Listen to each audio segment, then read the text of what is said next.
May the words of my mouth and the meditations of my heart be acceptable unto you, O Lord.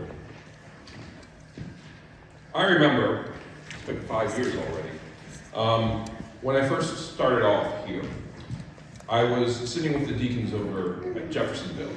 And they have this tradition where they take their Christmas tree from the year before, the Christmas Eve service, and they turn it into this really gnarly cross. And they cover it in chicken wire, and it looks like death.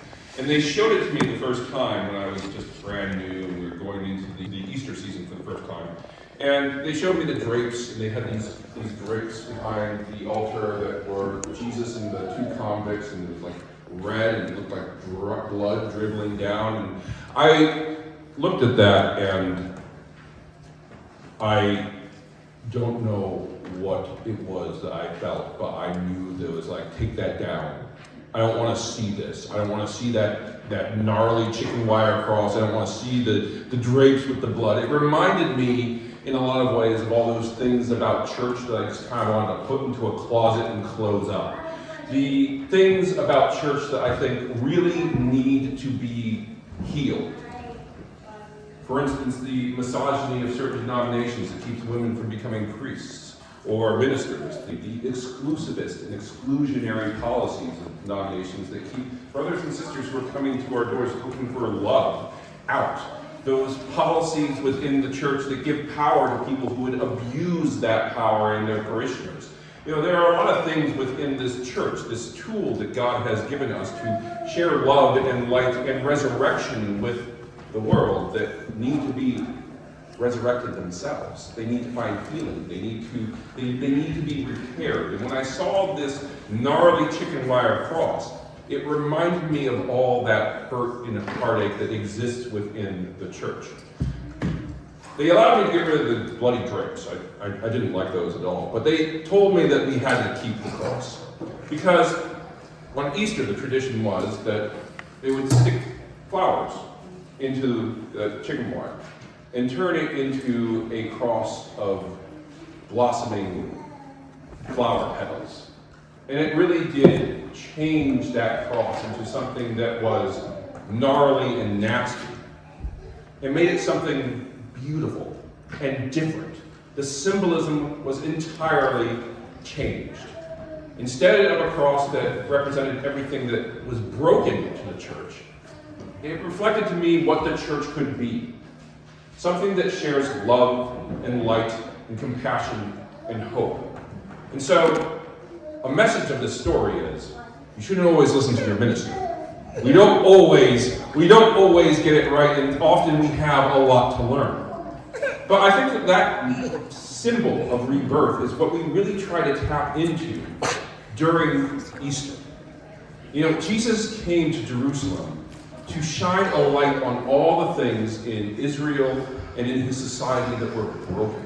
He recognized that gnarly, nasty cross, and he was crucified upon it. When the people in the temple, when the people of Rome, when the people who were in power in Jerusalem were confronted with this radical message of peace and love, they didn't really know what to wrap their minds around with this guy. You know, here comes a guy saying he was the Messiah, and as far as they were concerned, the Messiah was supposed to be a warrior king who would smite their enemies. But instead of giving them war, he said, look, you're doing it all wrong. You are oppressing the weak. You're excluding the sick, the helpless. You are not looking after those people who need your help, widows and orphans. You are excluding people because they are Samaritans, because they come from a different background. You know, Samaritans were Jewish, but they were mudbloods, and so they're excluding them for petty reasons like that. Jesus came to Jerusalem to say, the biggest enemy that we have in our society, within our temple, within ourselves, is ourselves. Those broken things that leave us in darkness, unable to see God's light and love within the world. And so we need to change. We need to find resurrection. We need to find a way in which we can tap into that love and that light and share it in a way that can change this world around us.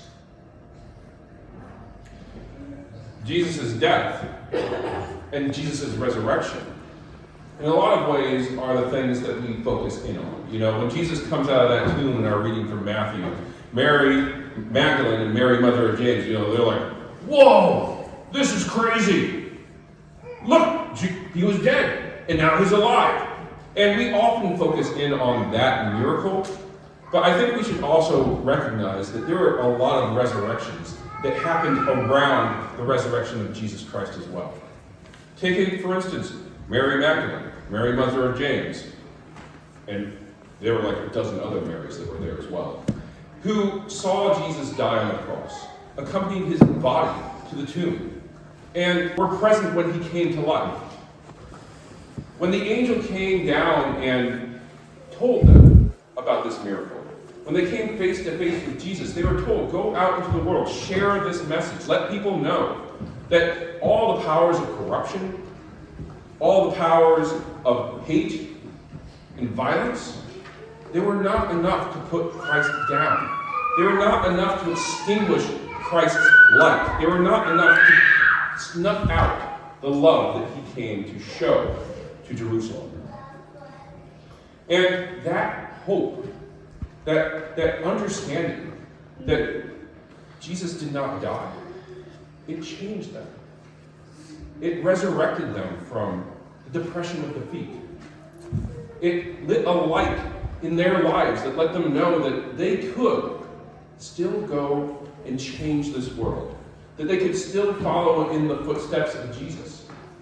They told the disciples, and in turn they became apostles. And to this day, Christ is alive as long as there are people who feel the love of God in their hearts. Sisters and brothers, we all are offered an invitation to resurrection. Because even though Christ rose from the grave, it doesn't mean that our world is any less messed up and gnarly. I pray for the people of Tennessee. Last week we were praying for the shooting that happened there in Nashville. And I think that prayers again can go towards the 3 state representatives who stood up in their capital protesting gun violence, 2 of which were expelled from their positions. But nevertheless, look at how the people have rallied behind these representatives to stand up and say that the passion to change the culture in our country that is leading people to be put to death through gun laws that don't do anything. What happened on that 3rd day, that Easter morning where Jesus rose, was that a passion was rekindled in the hearts of those who followed him. A understanding that if God's love is let out in a human heart, then that message of Christ can't die. It changed the lives of the people that were around Jesus. It didn't just bring Jesus back from the dead. And I think that that is a message that we can hold on to as we struggle with this world that we live in. This world where there is famine, war, hunger, where we are struggling to cooperate and live together with people within our own nation. At times we feel like we are broken, it feels like we are in the dark, it feels like there is no hope, but we are brought a message of peace and love through Jesus. That no matter how gnarly and messed up things may be, we can change ourselves and turn ourselves into raisins that are able to dance in salsa.